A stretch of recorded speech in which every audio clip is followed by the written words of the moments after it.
Welcome to தாவணி culture. இன்றைக்கி நம்ம சூப்பரான ஒரு மட்டன் குழம்பு தாங்க வச்சுருக்கோம்.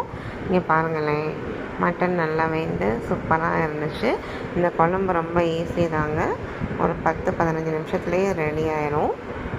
ஒன்றும் இல்லைங்க, நல்லெண்ணெயில் பட்டை, கிராம்பு, சோம்பு போட்டு தாளித்து சின்ன வெங்காயம், அப்புறம் தக்காளி, மட்டன், மஞ்சள் பொடி, குழம்பு மிளகாத்தூள் போட்டுட்டு ஒரு 10 சவுண்ட் வச்சா நம்ம ரெடி ஆயிருங்க. சூப்பரான ஒரு மட்டன் குழம்பு, ரொம்ப ஈஸி தான். இது சாதம், சப்பாத்தி, இட்லி, தோசை எல்லாத்துக்குமே சூப்பராக இருக்கும் இந்த மட்டன் குழம்பு. இது கொஞ்சம் தண்ணியாக வச்சுக்கலாம், கிரேவி மாதிரியும் வச்சுக்கலாம். இதுக்கு பாருங்கள், சுட சுட சூப்பரான இட்லிங்க. இட்லி நல்லா சாஃப்டாக சூப்பராக வந்துருந்துச்சு. இங்கே பாருங்களேன், நல்லா பந்தாக இருந்துச்சு இட்லி.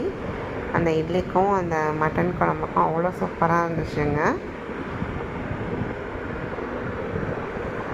இந்த இட்லிக்கு பச்சரிசி கொஞ்சம் போட்டு அரைச்சிருக்கேன், அப்போ டேஸ்டியாகவும் இருக்கும்.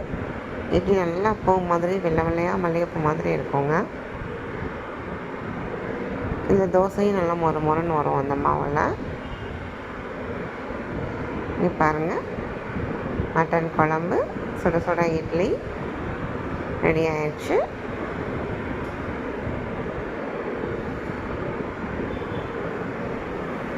இந்த காம்பினேஷன் உங்களுக்கு பிடிச்சிருந்துச்சுன்னா லைக் பண்ணுங்கள், கமெண்ட் பண்ணுங்கள், சப்ஸ்கிரைப் பண்ணுங்கள்.